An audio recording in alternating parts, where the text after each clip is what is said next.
Not this one. Why not?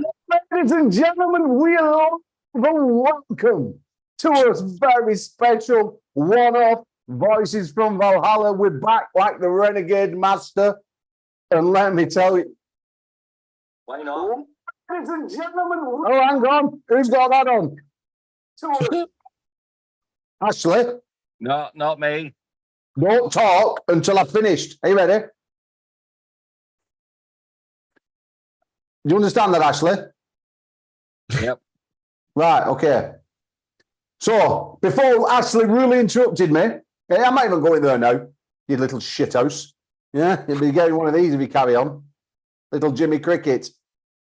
So, ladies and gentlemen, please welcome the one and only, the entertainer from Northern Ireland, Ashley Helmsworth.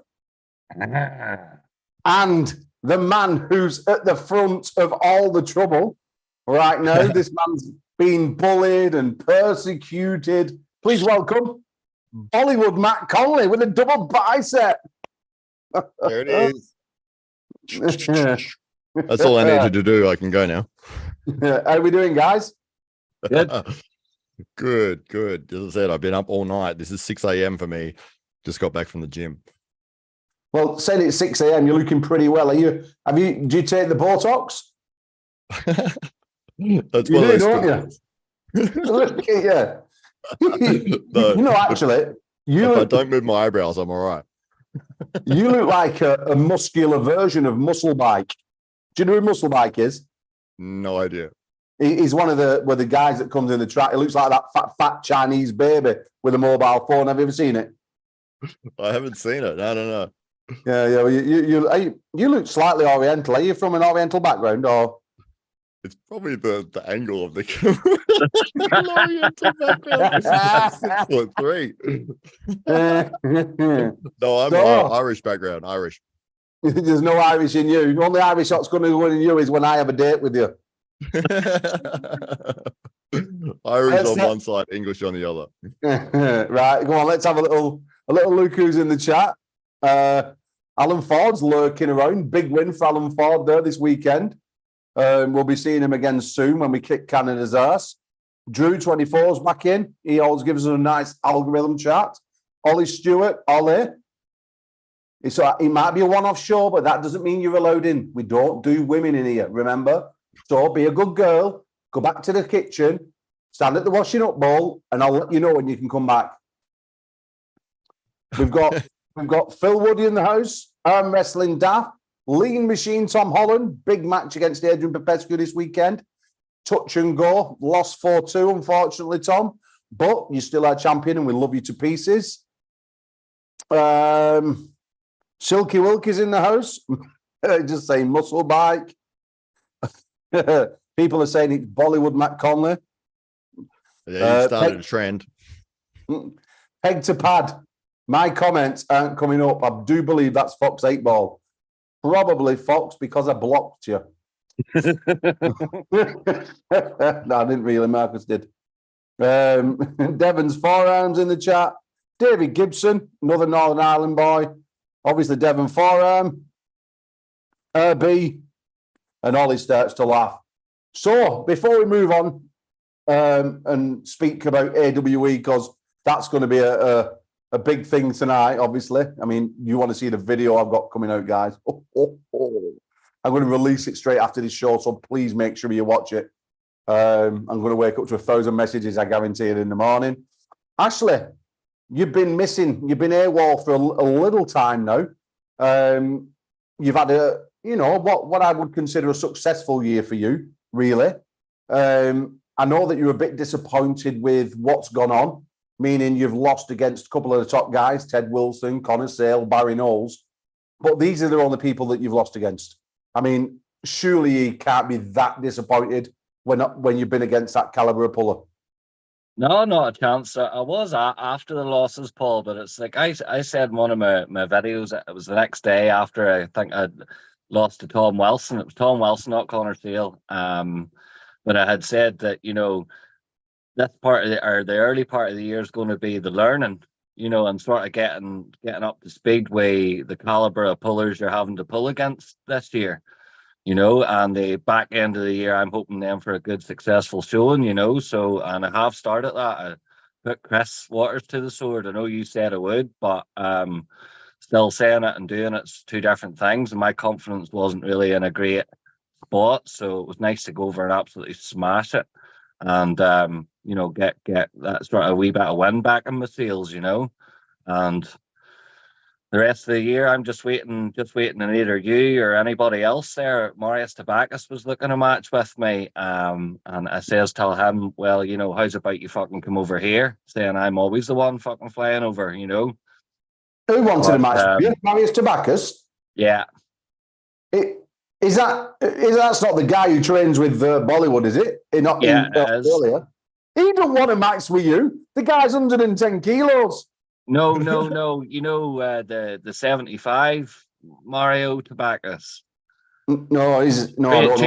Trains with James Wall and Sakoti and that there. Oh, you're talking about that Romanian. I get you. Sorry, yeah. I think he was like Romanian national champion at the weight.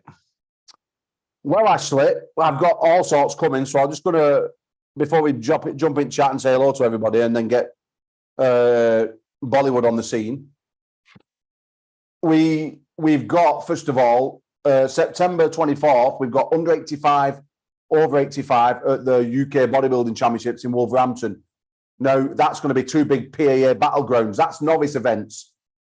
If you want to come over and headline that event, by all means, I'll find you a worthy opponent. I've got an Indian guy who's training with me who's looking for a match, and he's pretty decent. He's called Nisbet. We call him Dalsim because we can't pronounce his name proper, but he looks like Dalsim. And maybe you're the guy you can give him the you good or sonic boom, you know? I'm ready to pull, Paul. I'm always ready to pull. Then October, we've got the European Championships. And this man I'm going to enter the chat in a moment is one of the main guys, and they're going to be putting it on the line. It's going to be up to now signed into it. Elliot Eccles, James Wall, Tom Holland, Carl Hutchison, and Lee Webber are 5 people who's going into this big round robin. We're just waiting on Mindaugas Dulskus and a couple of foreigners, and that's going to be going off big time. There's so much happening, guys. I'm going to just talk shit all night and tell you all about it. For ARMGODS members, if you're a member of the site, it's really exciting news. We've just signed up with the ADHD pre-workout. Literally, if you're a member of ARMGODS, mortal or above, there's going to be a draw at the seminar on the 2nd of September, the free seminar that we're doing here. It's going to be online for members. It's going to be here if you're a member, but there's going to be a year's worth of pre-workouts being given away from ADHD. That's 1 per month. No, you don't have to get one delivered every month. You get all 12 at once. And that's not for 1 person, not 2 people, not 3 people. It's for 5 people. They're giving away 5 years worth of pre-workouts, basically. And that's for 5 members. So if you're supporting us, you're going to get supported back. If you go online, it's $29.99. And yeah, that's what's going to happen. So guys, I've got my plug in. And Bollywood, before we jump to you, I'm just going to have to let these 2 in, okay? All good, man. Oh, it's the brick wall and the hip, man. How's it going? Oh, I tell you what, we've got one handsome stud, and then we've got a serial killer in the chat. If you think Alan Ford is a serial killer, please put it in the chat, because I'll tell you now, there's no way that he's not doing like an American Psycho behind women.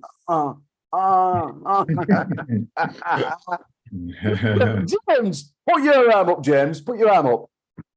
I'm struggling. Alan, come on. It doesn't even matter. Did you see the size of the arms of the guy that I just kicked? Whose ass I just kicked? Oh, come on, Alan. That's like a string bean. Are you an arm wrestler? Are you an arm wrestler or a 3,000-meter steeplechaser? I've never done steeplechase and done a lot of arm wrestling, so bullshit. So, Alan, it's really nice to have you, mate. First of all, you did something that James Wall couldn't do this weekend. You got to win. Yeah, I got a few. This is quite interesting, actually, because this weekend you got a win over an opponent that put James Wall to the pad twice at the East versus West qualifier. Does that give you encouragement that you're going to take out the one and only James Wall? I'd like to say yes, but any given day, you never know, man. Like literally, I could be off that day. He could be totally on, vice versa. This shit happens in the sport. James, are you going to destroy Alan? I don't think it's as easy as that at all. James, please don't be the nice James Wall. Be the one I know. Yeah, but this isn't the X-rated one, is it? No, but you don't have to be naughty. Just tell him straight. You're going to get him and shove him up your arsehole. I think, I think I'll beat him. But it's I think I've got enough time to prepare for it. I think completely different sort of style of pulling to what I've had certainly yesterday. And yeah, I'm up for the challenge, mate. Yeah, can't wait for it. I mean, how sore are you from yesterday? I mean, rumour is it the 3 screaming. I have never been so sore from a super match in my life. Never. My whole back, my neck, my fingers, my left especially is totally fucked. Like I've got nothing in it. My arse cheeks, my knees, my legs. I'm fucked. And I was pleased because I saw Tom doing a little post earlier on his YouTube, and he said that he'd never been so sore as well. So we both had really, really tough matches, and yeah, totally wrecked. Never been so sore. Well, there's the gentleman up there. You might see with an AWE shirt on. I don't know if you know him, but this is Bollywood Matt Conley. He's one of the managing directors. Oh gosh. He's one of the managing directors of AWE, Right. who we're going to be doing a little bit of work with. Now, Bollywood, I was speaking to before the show started, gentlemen, and he seems to think that Ryan Bowen could dismantle you both for the Commonwealth Championship, because obviously your match is for a Commonwealth Championship belt now, seeing as Tom Holland unfortunately can't make the match against John Terrian. So that puts you two in front for it. So it's now a Commonwealth Championship match under 100 kilos. Now, a little birdie told me, the guy on the screen, that Ryan Bowen fancies taking on the winner right-handed. Of course he does. How do you see that one going, Matt? Who would you see being the sterner test for Ryan? Well, I've seen a lot of James Wall's pulls, and he's a phenomenal athlete. I think it would be amazing to see James versus Ryan. Sorry to the hitman, but I would love to see James versus Ryan. You obviously haven't watched any of my stuff. I get it. I mean, wrong side of the pond. I get it. But what kind of weight is Ryan Bowen at right now, though? I think he's sitting around 104, 105 kilos. Okay. It's a little bit heavy, but no. You probably could drop under 100 if it was a weight restriction. But yeah, I think he got up to about 107 for AWE2, but he's dropped back a little bit to about 104, 105. Well, I do have to admit that he's looking pretty good. Honestly, I never thought I'd say that because I was supposed to have a match with him quite a while ago, and I was really confident against him for sure. But what he's been doing lately, he's definitely making some good changes, and he's looking great. Yeah, it's weird. His style, he seems so all in on hand and wrist for so long that was his kind of trademark. And so many of his matches were won just through his ability to contain his opponent and roll through with his top roll. But now that he's added some fundamental strength lifting as well, and some powerlifting, he's been working with Hathor Bjornsson's strength coach. So he's really pushed up his body weight and his strength, and he exceeded my strength. I've been training for 22 years, and he pushed past me in about 6 months. So he's naturally a very strong guy. And yeah, combining that with his hand and wrist strength is sort of taking him to another level. I knew you had to start winning eventually, so we'll see Yeah, what only happens. against smaller opponents, apparently. Yeah. Well, no, that's not true. Well, we're just gonna throw it down, Canada. So the promotion will start from now. We're going to get the wheels in motion. September 30th, Canada versus the UK and Ireland. It's going down in Ottawa. We've got 12 super pulls, including an international match. Big international match. Can't release it yet. That's going to come. But this is the first one for either country. With Commonwealth countries, there's going to be Commonwealth belts on the line. There's going to be a circle of red. It's going to be two nations going head to head. And who's going to get the dry bumming, Ashley? Is it going to be Canada or is it going to be the UK and Ireland? Oh, wait, we don't It's- do that. We it's- don't do that here. We It's don't do going the to be dry tough. bombing It's stuff. going to be tough. I've been watching the Canada guys there lately, and they're very impressive. Like, it will be a clash of styles. I think. You know, I do think there's slightly different pulling over here to the Canadians, but time will tell. Hopefully it's us, and hopefully I'm part of it, Paul. That's what I want to know. I want to know, is there anybody I can pull? Well, Ashley, obviously there was a qualifier for who could go, but I don't want to spoil it for you.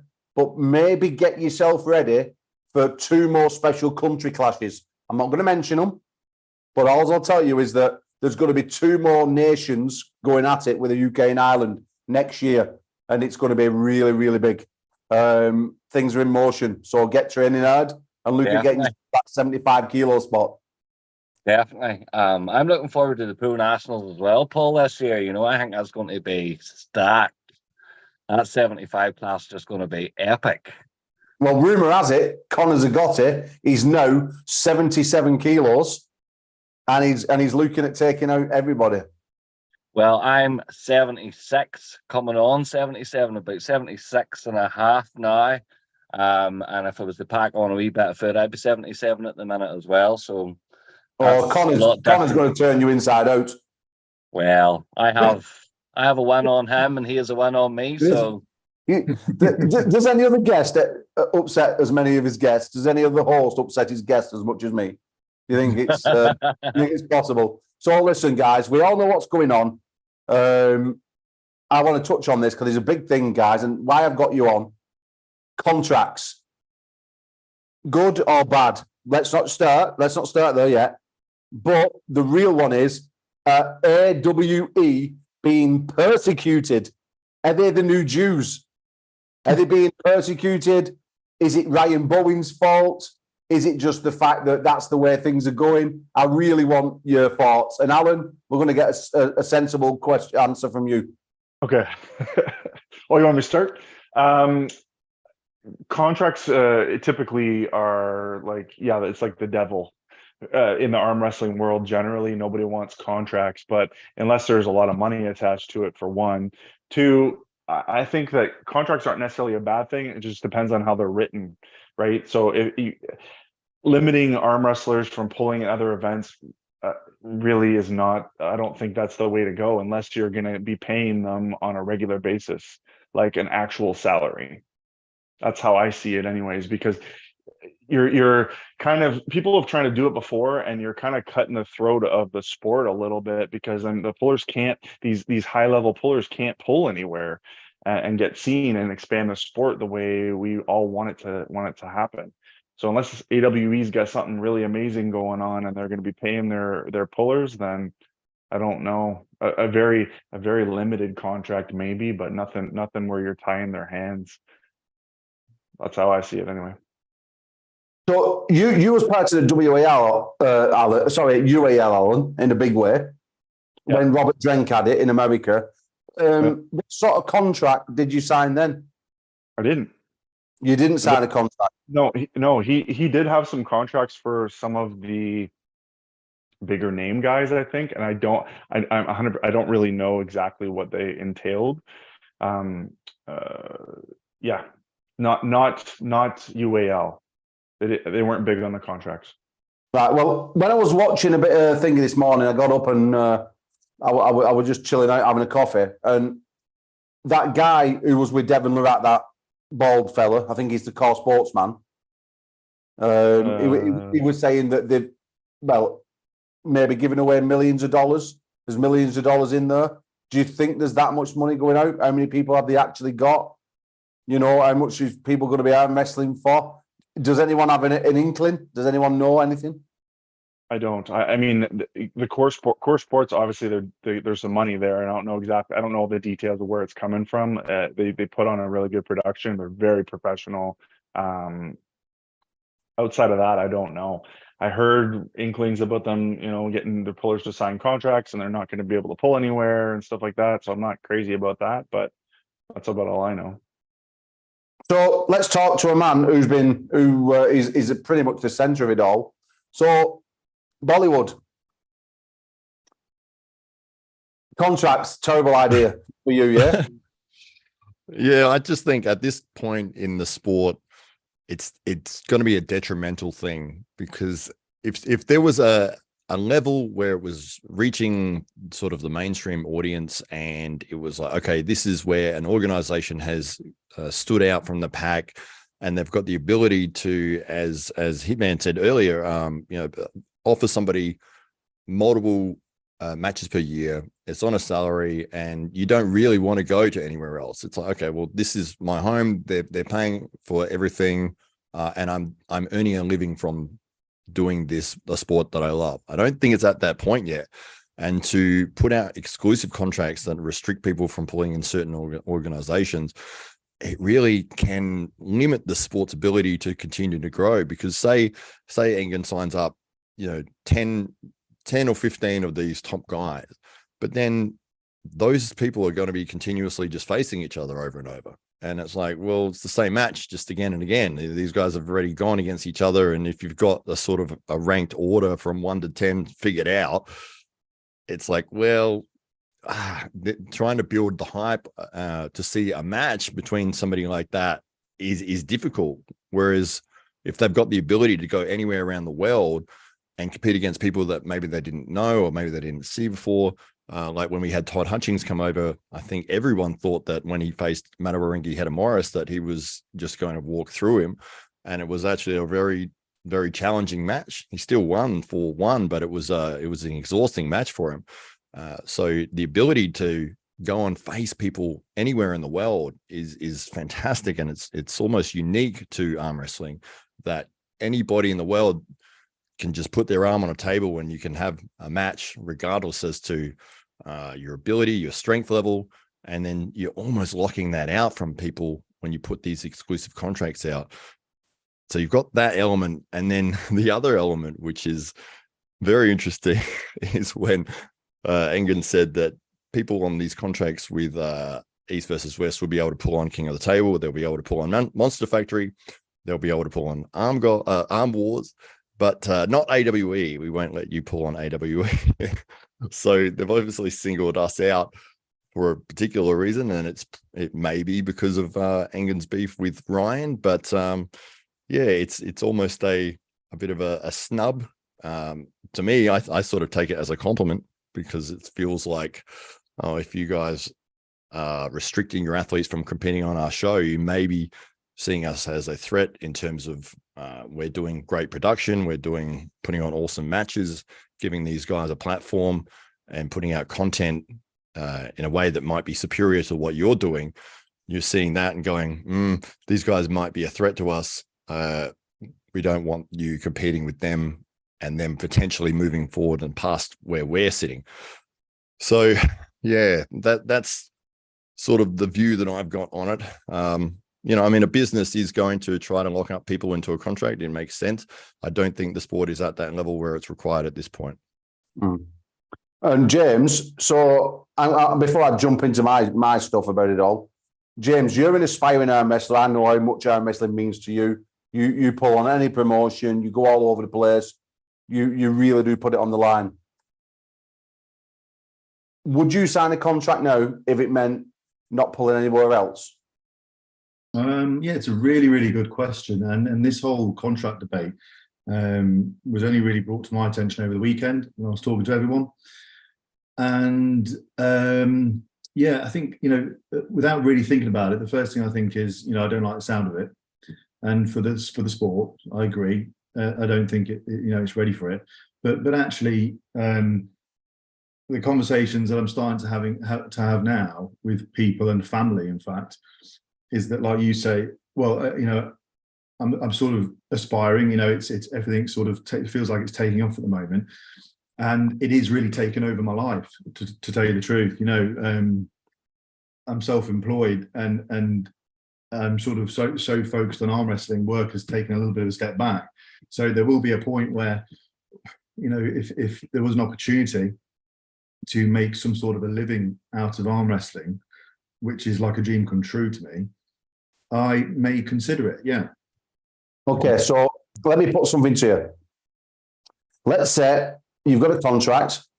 They have signed 30 people, maybe 50 people.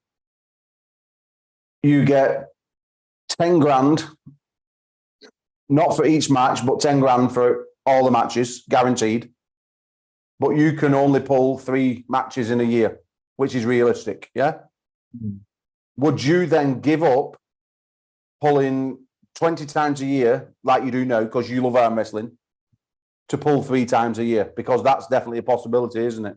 Really, really tough question. I can't really answer that, to be honest. Do you need the 10 grand that much? Well, just 10 grand a year from arm wrestling? Yeah. Not enough then. No, that's not enough. Because, I mean, let's be honest, not everyone's going to be on these mega bucks. I mean, the number they're throwing around for Todd Hutchins is 50K. Now, 50K ain't going to be for one match. He's going to be tied into probably maybe for the year. That's Todd Hutchins. With all due respect, the guy's an absolute legend. I'm thinking with this one, I'm really happy for the arm wrestlers. Like, I really think for them guys, they should probably go and sign it if it's the twilight end of the career, or they're being offered stupid amounts of money. Because end of the day, you've got to look after number one, you've got to look after your family, and that's fine. You can't knock anybody for that. But So can I say something? Go on. So right around the time WAL came out, I had a choice to make to go WAL or UAL. I went to the first WAL. I didn't like it. I didn't do well because the rules were really different.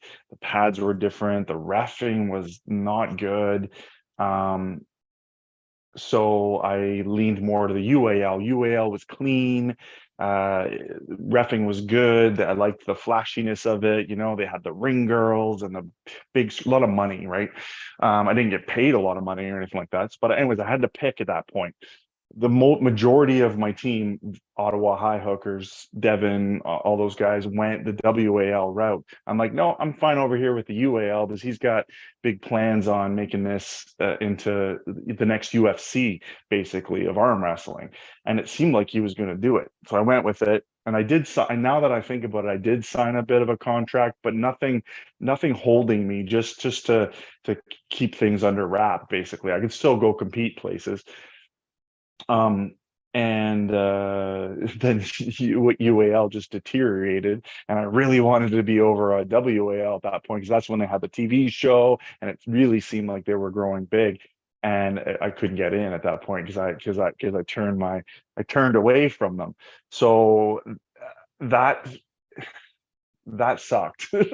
So what I'm trying to say is that if you get locked into a contract, you don't know what the future has in store with the sport. And the way it's been over the last, I don't know, 20 years even, new leagues pop up, they come and they go, and you don't know which ones are going to be here to stay and which ones aren't. So if you happen to sign a contract with the one that's not staying, you'll be stuck. You're going to miss opportunities as these other leagues that are here to stay are going to be growing, and you're going to be coming in at the end rather than the beginning, and not have the same opportunities. You know what I mean?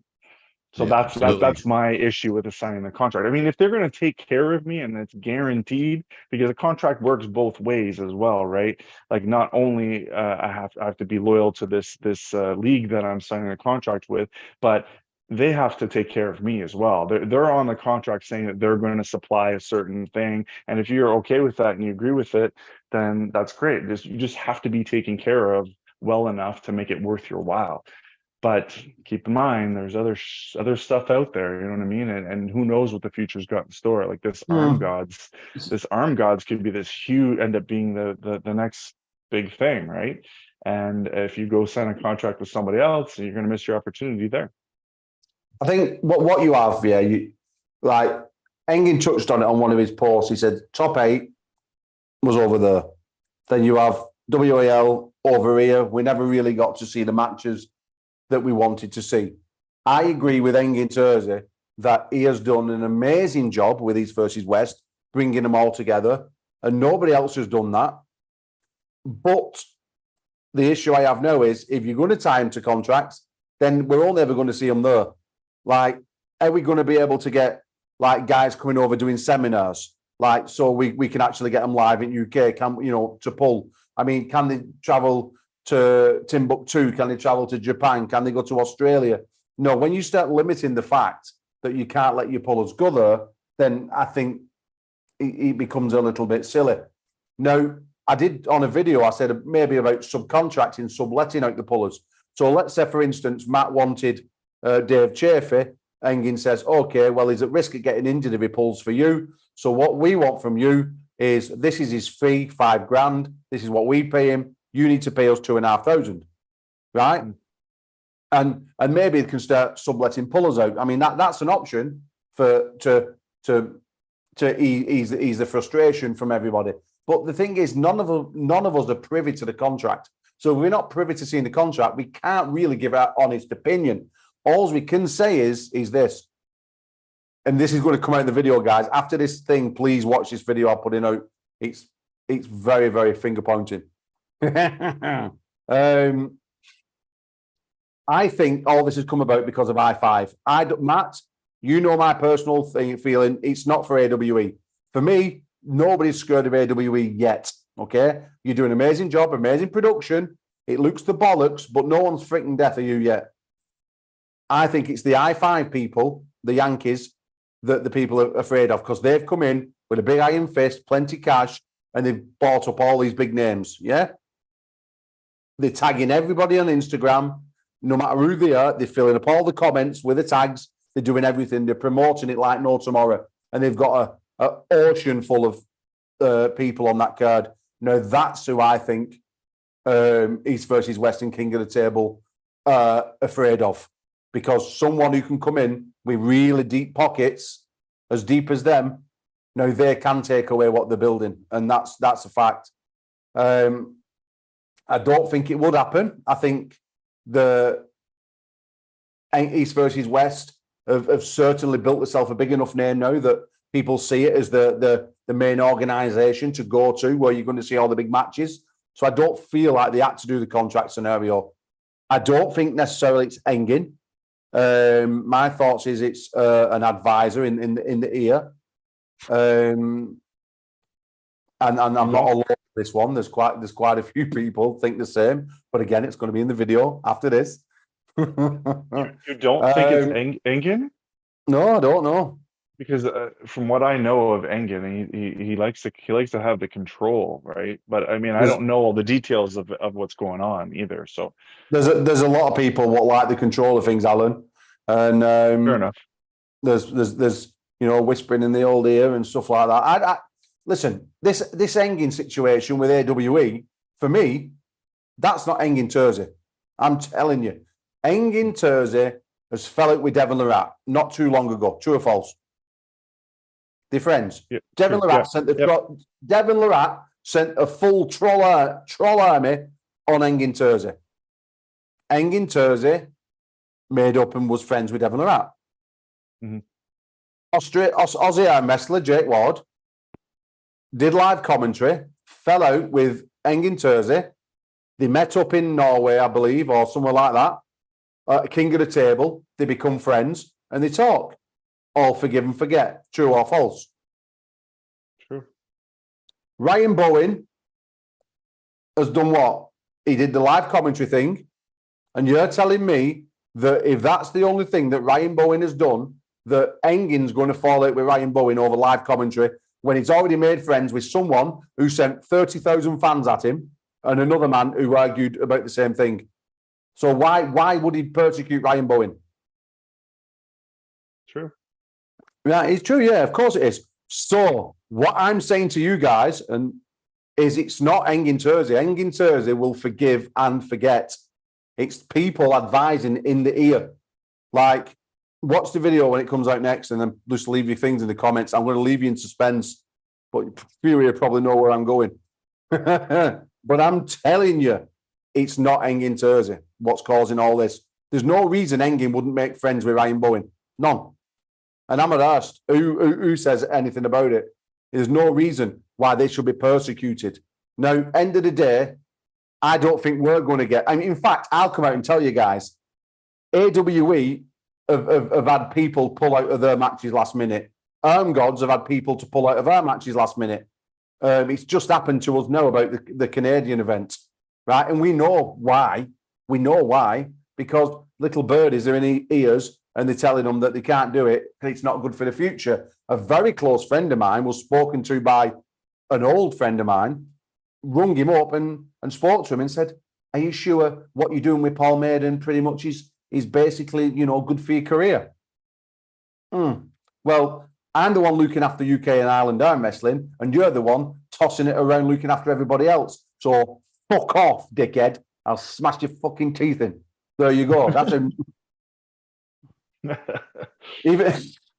Sorry, guys. I'm trying to not swear on this thing. But yeah, so basically, Right. yeah, there's lots going on, man. It's frustrating. I mean, like, you get James Wall, who just wants to arm wrestle. He doesn't want the politics. He arm wrestles for Arm Wars, he arm wrestles for ARMGODS, he arm wrestles for everybody else. James knows my feelings. I don't care. I wish him the best. I want him to have an arm wrestling career and do whatever's best for him. But the thing is, he could be put in a position now, a man who just wants to arm wrestle and enjoy himself, he could be put in a position where if he doesn't accept a contract, he gets blacklisted. No, that's not right. Yeah? A lot of these aspiring arm wrestlers know if they upset the king and his advisors, then they get blackballed out at where they shouldn't be in fear of that. That's not fair. I mean, guys, it's common sense. Let's work together. I mean, we're a little tiny niche sport. I mean, what do you want to do? Why do you want to monopolize it? Why do you want to keep it in your top pocket? I mean, why instead of like sitting there in front of 12 people in a crowd going, why not put it out to the masses? That's not building arm wrestling. You're doing well with your pay-per-views. You're getting all the top arm wrestlers together, but you're keeping it in arm wrestling. You're not spreading the word. You're not taking it to the world.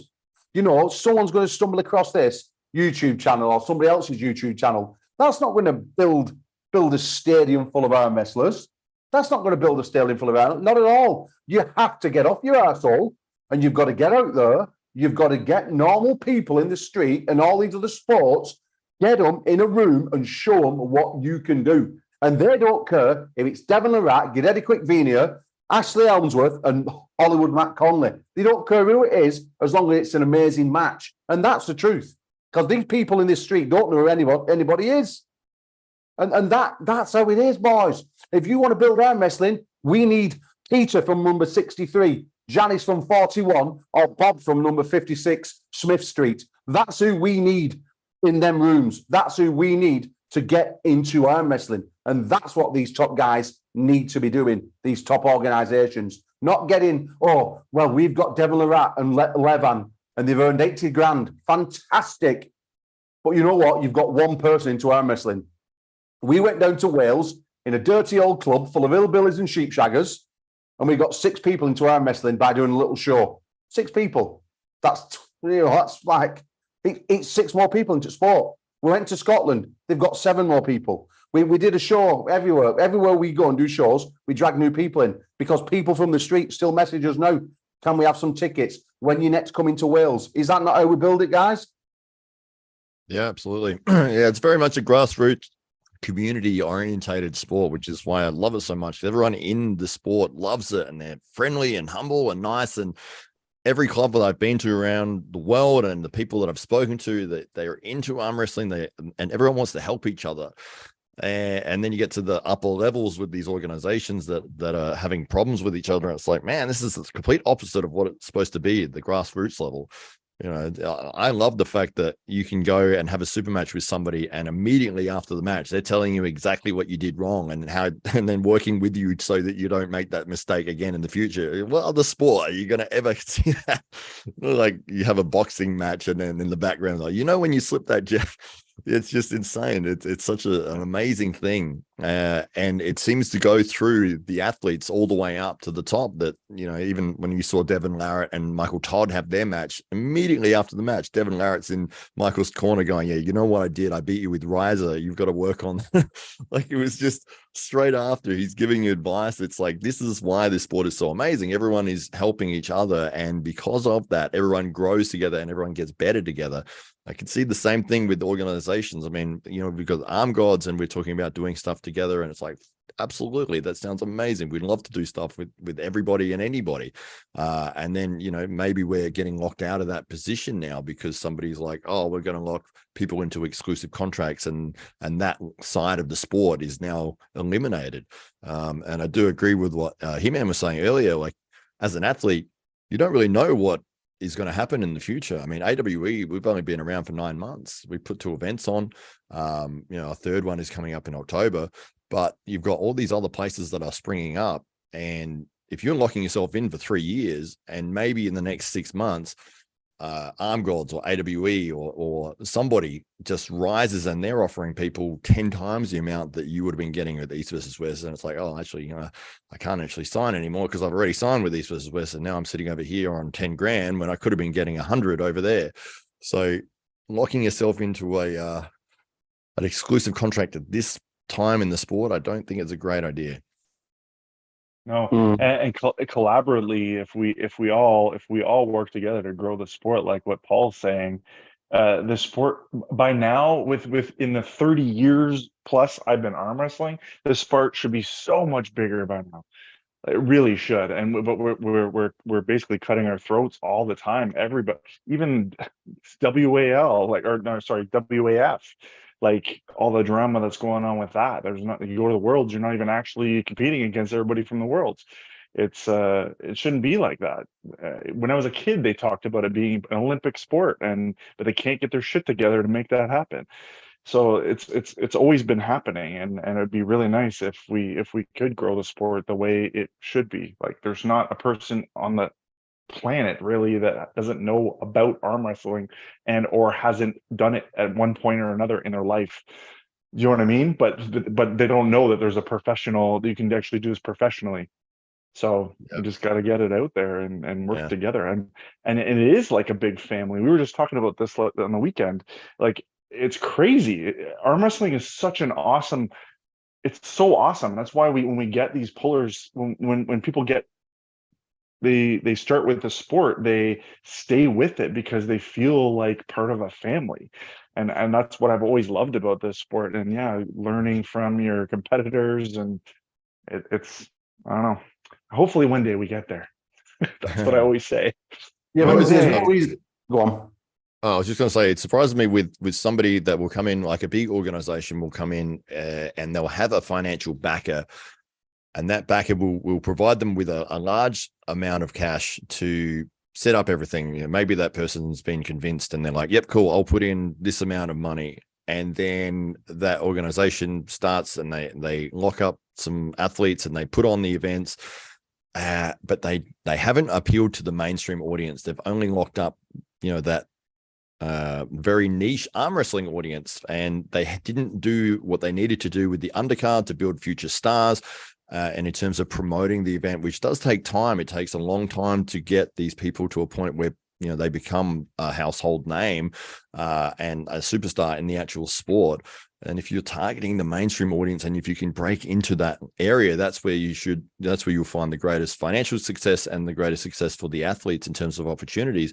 But it feels like somebody will provide somebody with a lot of money to start things off, they lock people up and they only appeal to the arm wrestling audience. And then after that money runs out, they go back to the financial backer and go, we need more money. It's like, well, how much did you make out of that I gave you? We haven't made any. We've made no profit at all.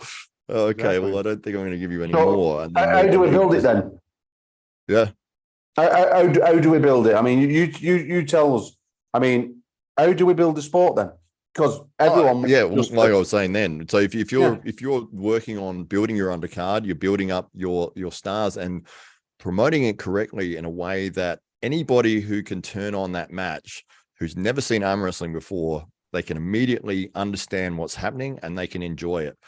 I've seen so many people where I've gone to show them arm wrestling and a lot of the European style, because it's so strict on the refereeing, it'll be 10 minutes before they actually get a result and the guy's fouled out. And it's like, well, that was not interesting. I don't think I'd like to see that again.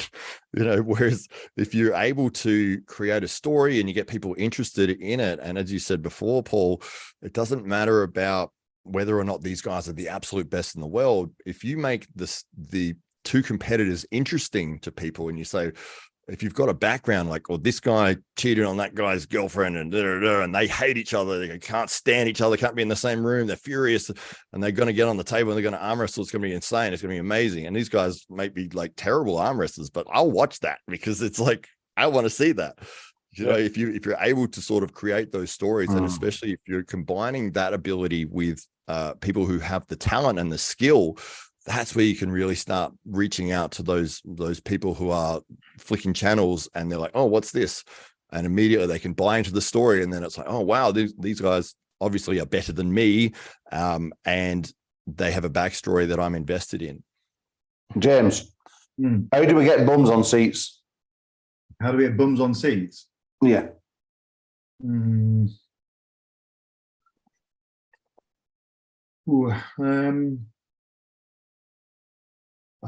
not sure, mate. But I will say that just from listening to you guys, it sounds like you've got.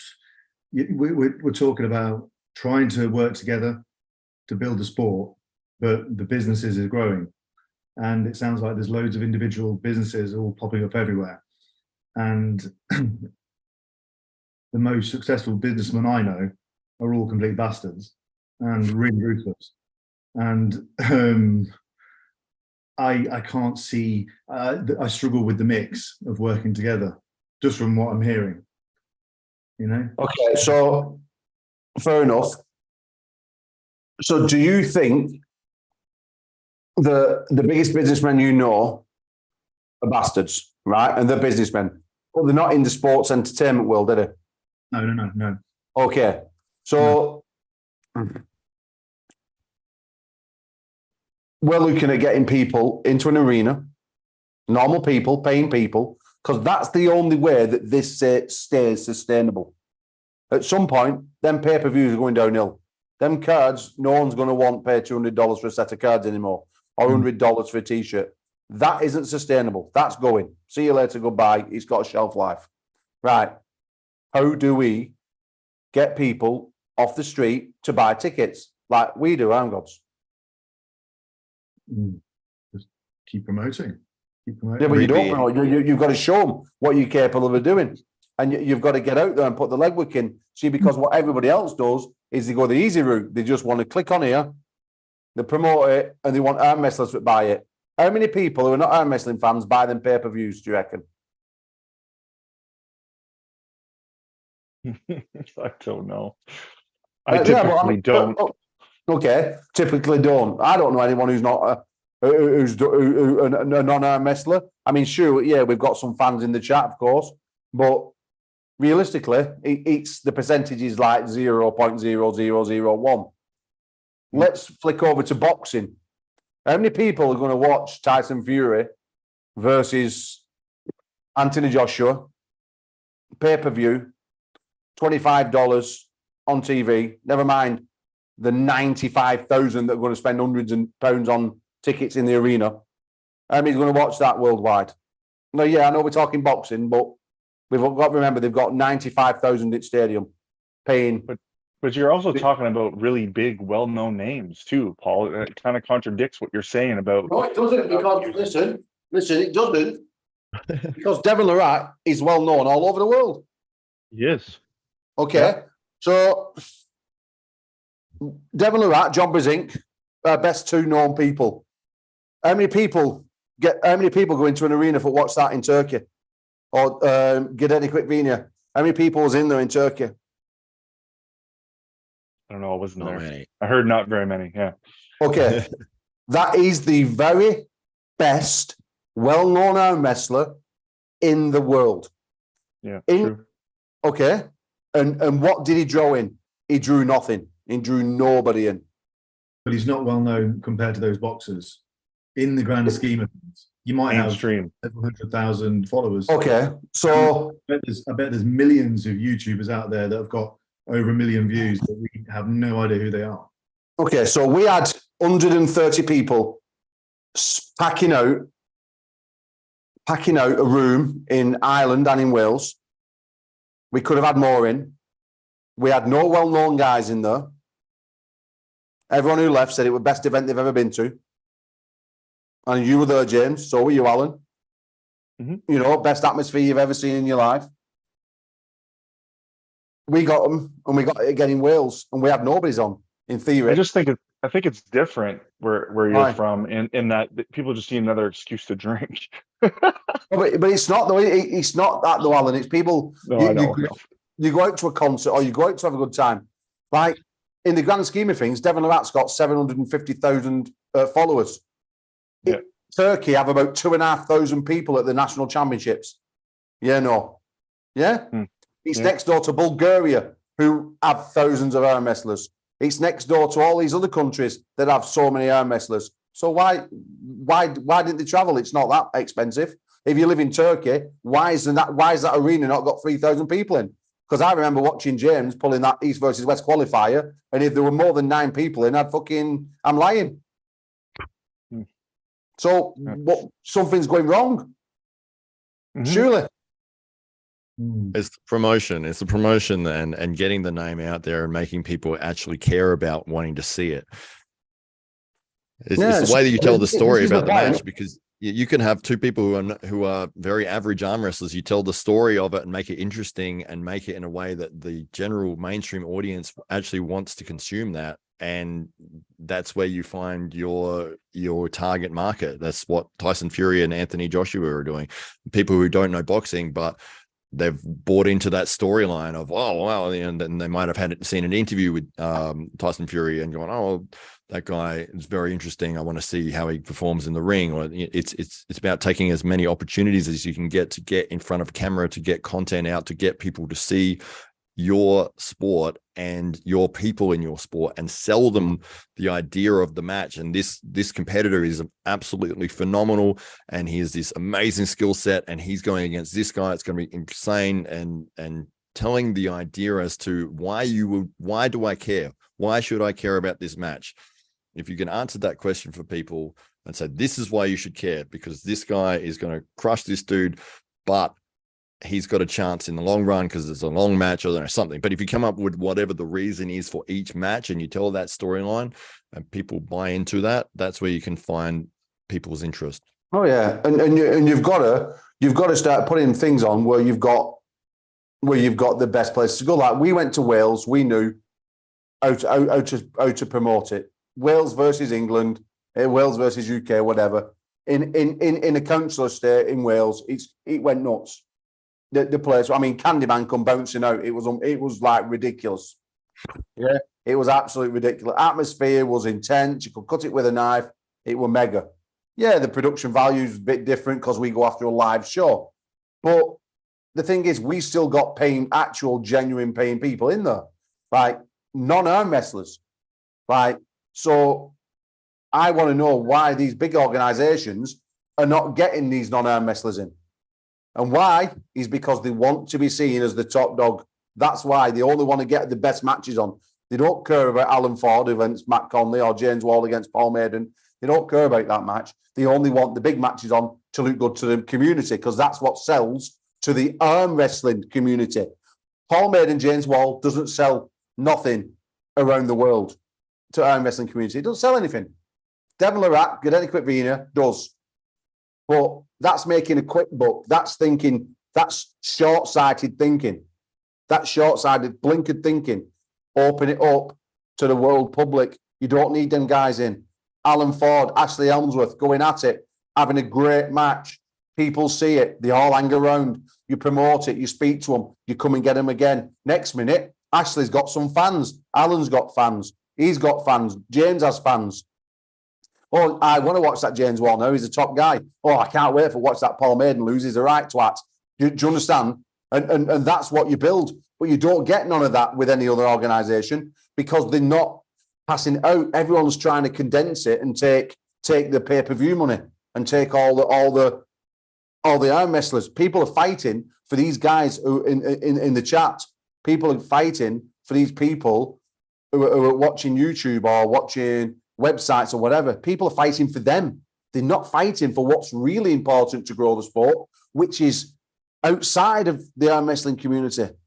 Yeah, that's what we need to do. We need to drill and get it into people's heads that, hang on, we need to do a worldwide promotion. People can work together because the sport's tiny, but people don't want to work together because they always want to be seen as being the top dog. And they think they're giving back to the community. But you're not giving back to the community because what you're really doing is holding the community back. You're not giving back. And that's the fact. And that's just the truth. You have to give back. The biggest thing about this beautiful sport is giving back.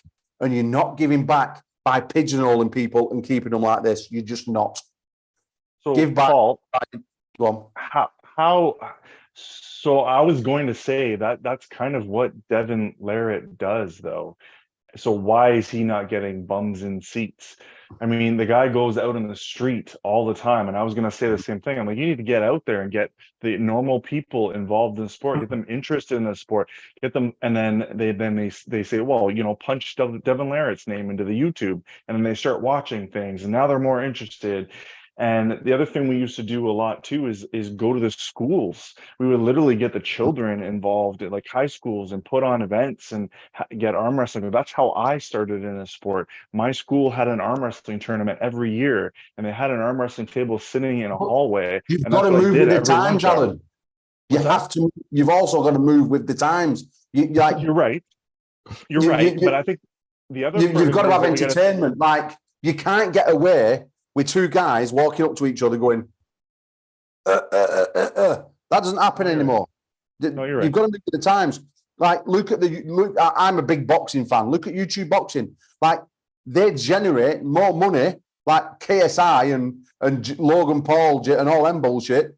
And then they generate more money than what everybody else is fighting for. I mean, KSI and Tommy Fury. Tommy Fury is an average boxer in UK. He's got into the YouTubing world. He's getting something like 11 million for fighting KSI. If he was having a boxing fight in Don't Street next week, he'd be on about two grand. That's the thing. So, but they move with the times, and you have to follow the trend. That's why things class as trending. You have to trend, and that's what arm wrestling has to do. It has to get on the trend train, not the trend train like what you lot are into. The trend train, right? Has to get on the trend train, and do that. That's what you have to do, and move with the times. Like, I look at our YouTube channel, and I'm sure most people on their YouTube channel are the same. And on your analytics, it comes up, biggest people watching are between 34 and 45. Right? That's what mine says on here. And it's been that way since we started with PAA, took in 6 years ago, whatever it might have been now. But it's all men. All men. Yeah, well, no, we have a couple of women watching because obviously I'm hot, Alan, you know. Oh, okay. Yeah. But seriously, like that's the truth. Like, if I get a couple of 17-year-olds watching, a couple of 20-odd-year-old males, now most of them are 34 to 45, into a bit of strongman, into something a bit new, bold with a housewife, watching it on YouTube.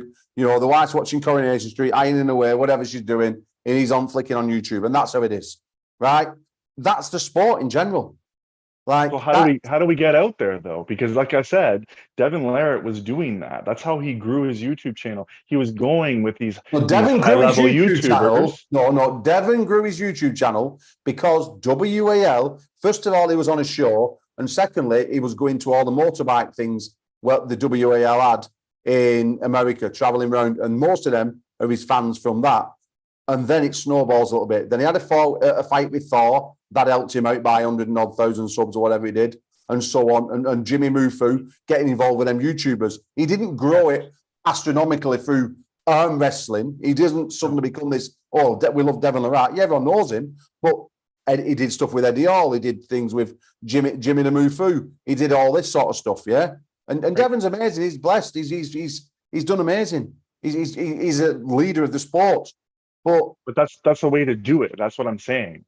He's doing it. We just need more of those people doing that, and or maybe some paid advertising and get it out there into the mainstream. Sorry, it cuts across you, but still that doesn't get bums on seats. Getting bums on seats is getting out there with the nitty gritty and going doing it and promoting it properly. Not saying, oh, I'm going to be here this weekend at the Burr Facts. Come and watch me. I'm going to have an arm wrestle. That's not promoting it. No, that isn't promoting it. The promoting it is weeks and weeks and weeks in advance of pushing it and pushing it and pushing it and pushing it, getting out on the street and getting out there and doing it and getting people, showing people how it can be a night out. You have to show them, like the normal person on the street don't want to watch a 10-minute setup like you're saying, Alan. They want to watch entertainment. Why? I totally agree. Why do you think that like WWE and things like that are so popular? Because they want it. The sport, yeah, it has to have its air of seriousness. Of course it does. But we all know it's not going to Olympics. They have ribbon dancing and ballerinaing and gaming. Arm wrestling ain't going no to Olympics. It's a shame, just how it is. But same thing again, corruption has ruined it. But we've got to go down the entertainment route. We've got to have lights, camera, action, smoke, walk-ins. We've got to have James walking into his and all that bullshit. You've got to have that because that's immense. The crowd get behind it. They love it. And then when they see fiery arm wrestling going on at table, what song was that? That's James's. That it's like one of his classical stuff. Really, really bad rendition of it. Yeah, sorry, James. But the thing is, that's what people want. People want that. They don't just want, like, how disappointed are you when you watch a sport and then they go, okay, please welcome Hollywood Matt Conley, and he goes, oh, and rushes to the stage as fast as he can.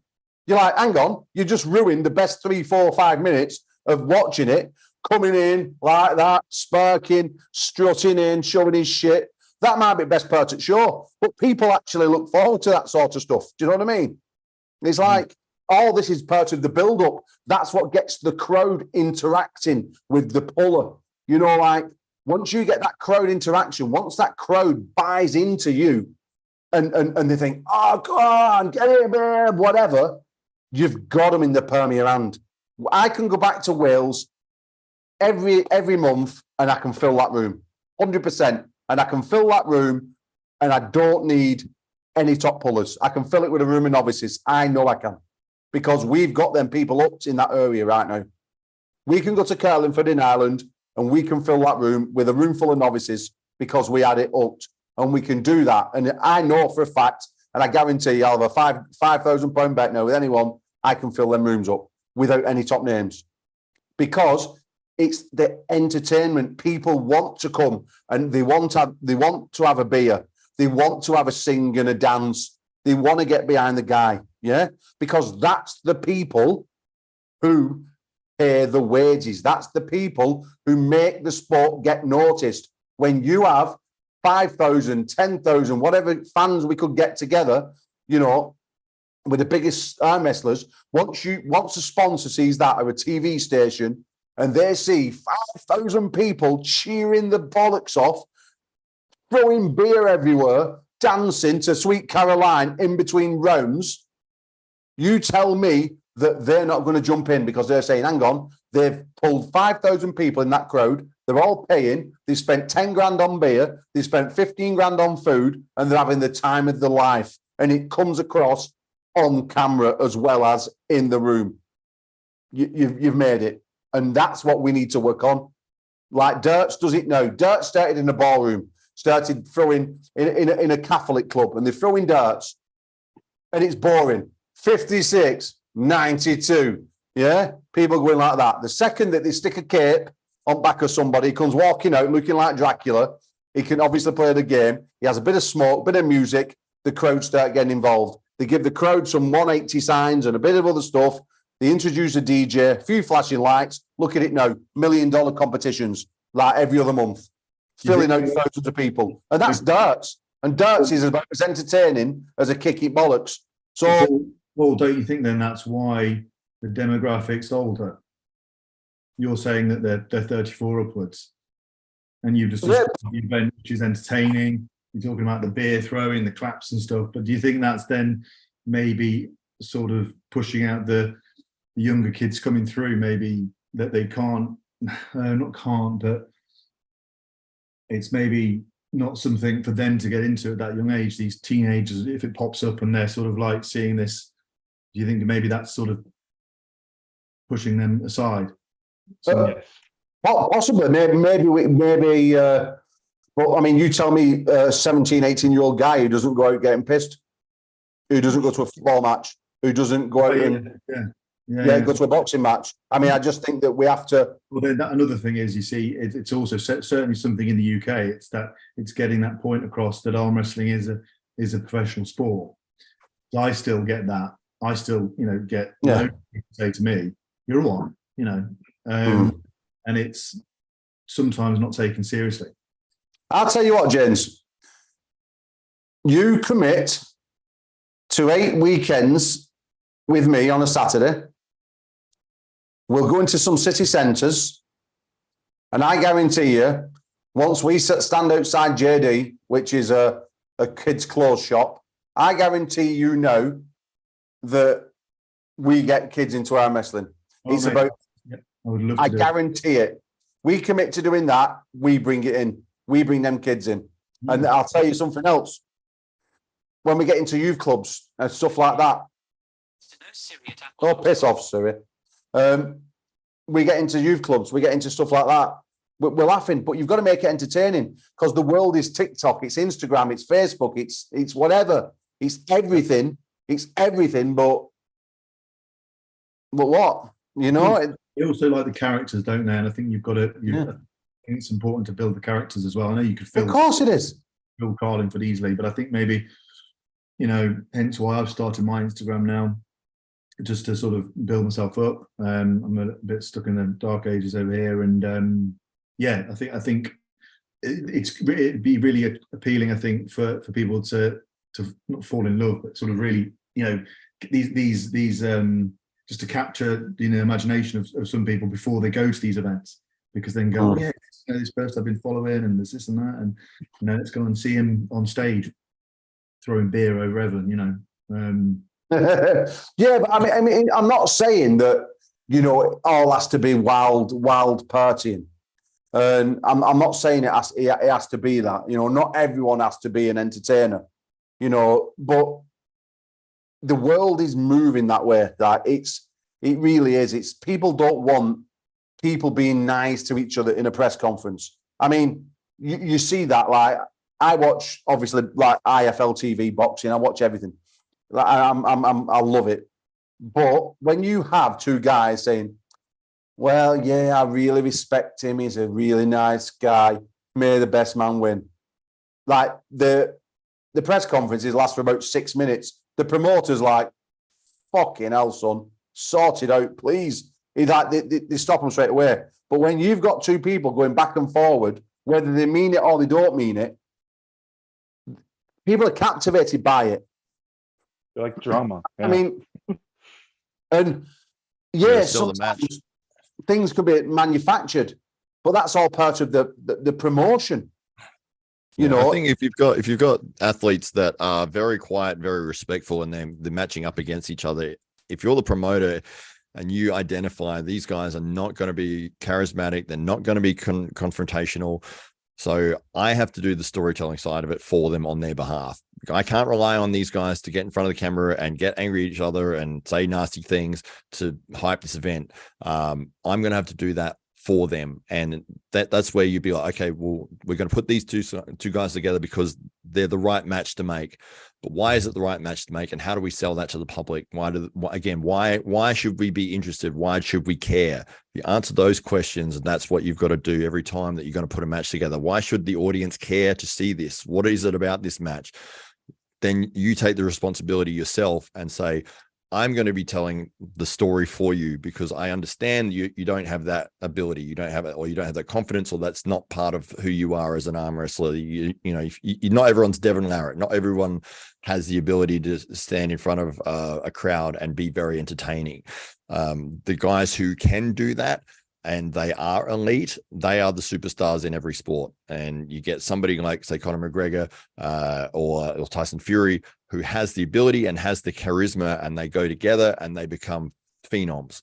When you get those, but they're very, very rare because people generally have one skill or the other. But when you got those skills combined, that's where you'll find the absolute superstars in the world. But if you are looking at your athlete and saying, okay, this guy is a phenomenal athlete, but he's terrible on camera, well, let's not put him in interviews, but we'll get highlights of him training, or we'll do the work on his behalf. And I always say that to people that are wanting to build their social media or wanting to build their own YouTube or something like that. And they say, oh, but I'm so scared to talk on camera. I'm like, you don't have to talk on camera. You don't have to do what everyone else is doing. You can just put training footage or match pulls, or, put captions and overlays. And there's so many different ways you can do stuff, or you can get somebody else to create the video for you. So there is other methods and other ways of promoting yourself without having to be this character. It does help if you have the ability to do that, but if you don't and you're trying to do it, it comes off really fake, and people just see through that instantly. Yeah. Right, okay, guys. Alan, go on. Sorry. I was just gonna say, I was never really big on the camera part, or getting angry and all that stuff. But I did find a way to connect with the audience. And I always had people come to me and be like, really enjoyed watching you. And usually the older crowd, even they come to me and they really appreciate that I wasn't that arrogant person, and that I was really nice and I was relatable and stuff like that. Also, what helps with that is actually getting out in the crowd and walking around and talking to people, and people want to talk to you. When it doesn't matter what you're doing, who you are, when they see you up on a stage, you automatically have this what's the word I'm looking for? Like this level that now you're bringing it back down to them, and then you're in there talking to them. I'm like, oh my God, he was just on the stage and now he's talking to me, and now they're all of a sudden they're invested in you, and now they want to Google you and read up about you and see you next time. Simple things like that. It doesn't have to be, like you said, doesn't have to be this big production. You don't have to be this big arrogant character necessarily all the time. There's a place for all of them, obviously, but there is another way to do it. Oh yeah. I mean, like Ned Flanders, like you. Yeah, of course. No, I mean, I turned it on when I need to, but that's not worth everything for me. You couldn't turn a fucking light switch on, Alan. Never mind.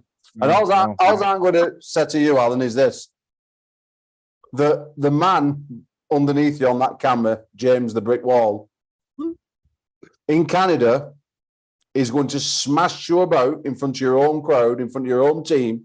He's going to beat you that bad. You're going to ring me up and you're going to say, Paul, don't ever put me on an ARMGODS card again, because I feel like I've been raped in prison several times by a giant black cock. And that's exactly what I was going to say, Alan. Exactly what you were going to say. Well, I always think that the nicer route. I mean, I don't know what's going to happen. I mean, does he want to get his ass kicked by another Canadian? Probably not. But I'm going to do my best, man. And I'm at my top form right now.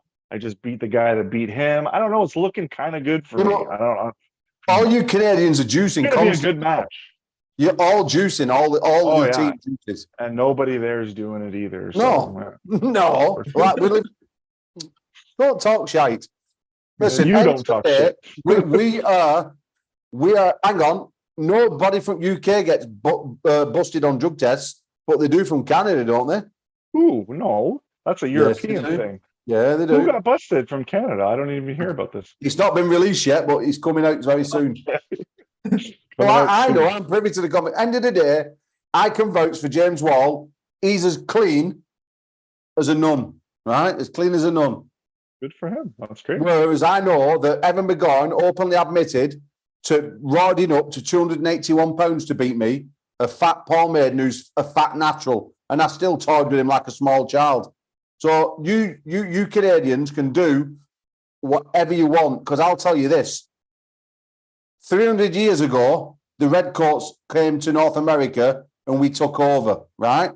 You guys are still in the Commonwealth and you still bow down to our king. And you may kiss my hand, Alan, if you want me to reach forward and kiss it. Because end of the day, the Redcoats are coming again. And we're going to deal with you, Alan. You understand? That's all you're going to hear. We're going to destroy that Matt Smith who looks like Buffalo Bill. I mean, Ted Wilson's pulling Matt Smith. I mean, what the friggin' hell's going on there? I mean, it's like some... do you all look homeless hobos and smelly and stink of piss? Because let me tell you, that guy is a pathetic weasel. Ted Wilson will bend him over and give him the best dry bum of his life. And then... I don't know about you guys. I just hear, I just hear wah, wah, wah, wah, wah. That's all I hear, man. Like, it's all bull. You're just pulling shit out of your ass. You don't even know really what you're talking about. So, like, wait, when you get here, we'll show you what it's about. That's all I gotta say. You're not showing anything. The only thing you can show us is like what, maybe a couple of sightseeing activities, because that's all. That's all you can show us. Because you can't show us a top roll because, well, you're all shit. You've not got an hooker in your team, and you've not got a presser. Like you've got guy. You've got a guy with a girl's name. Obviously, you are nothing but bullshit. Did you see how I top rolled the untop-rollable guy that you had for me when I went over there? No, did you see that? He played around. No one said I could top roll him, and I did. I broke his hand right open, just like a little girl. Yes, I tore something in my shoulder after it, but regardless, I still did it. Listen, you got beat, Alan. Just stop. You got beat. I know I did. Yeah, so Evan got beat. Evan got beat as well. And you're all going to get beat when we come over, because I've seen your team. I've seen your team, and it's the biggest crock of shit I've ever seen in my life. Okay, we didn't even talk about the fact that you got us all drunked up the night before, so we're all fucking hungover before we competed. We have hometown advantage now, so you guys are in trouble because we're cutting off the alcohol for you, so you can't have it. End of the day, it's not my fault. I didn't force alcohol down your mouth. End of the day, your lack of professionalism cost you the match. I mean, my lack of professionalism. You're a hobbyist, Alan. You Canadians, apart from Devon Lorette, are hobbyists. We are professionals. We're professionals. How many times a day do you train, Alan? How many times a day do you train? A day? It's more like how many times a week? Okay, go on then. 2. That's it. How many times a week? How many times a day do you train, James Wall? 3. So, Alan, your measly 2 sessions, your measly 2 sessions a week ain't comparing to my man's 21 sessions. I just beat the guy that beat him. No, what happened what are you talking about? Is it James Wall just complete bullshit? James Wall went over to the qualifiers. There's excuses now. There's an excuse. No. And he pulled a hooker. He pulled a hooker and went in the hook, right? Okay. Who's the hooker? If you'd have gone in the hook, it'd have killed you. But no, he's not even a hooker. That shows how much you know. He's not even a hooker. What? Yeah, he is.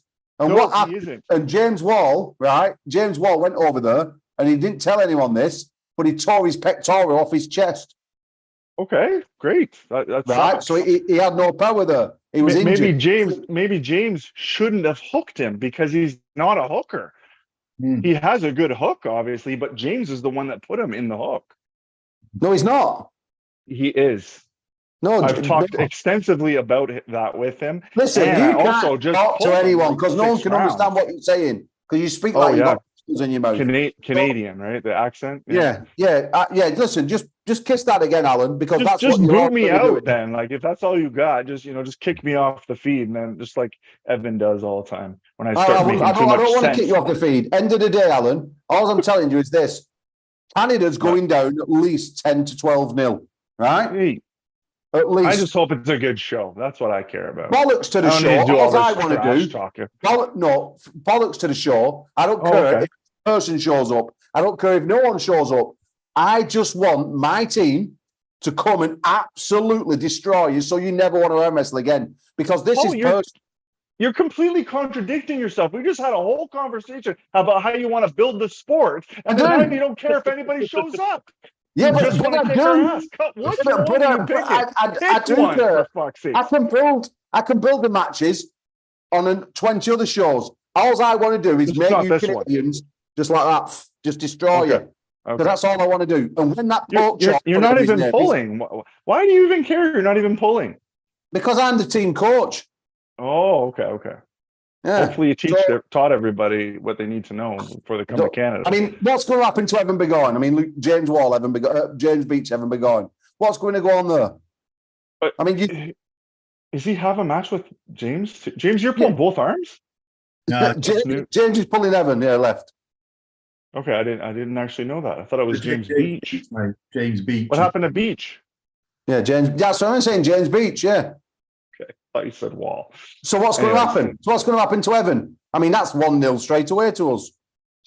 Hey, I can't speak for anybody else but myself, right? I don't know what people are doing, whether if they're ready or not. I know that we have some pretty damn good guys going against your guys, but whatever happens, man. I don't need to do all this trash talking and putting down your country, for crying out loud. Like going back in history, like I don't need to do that.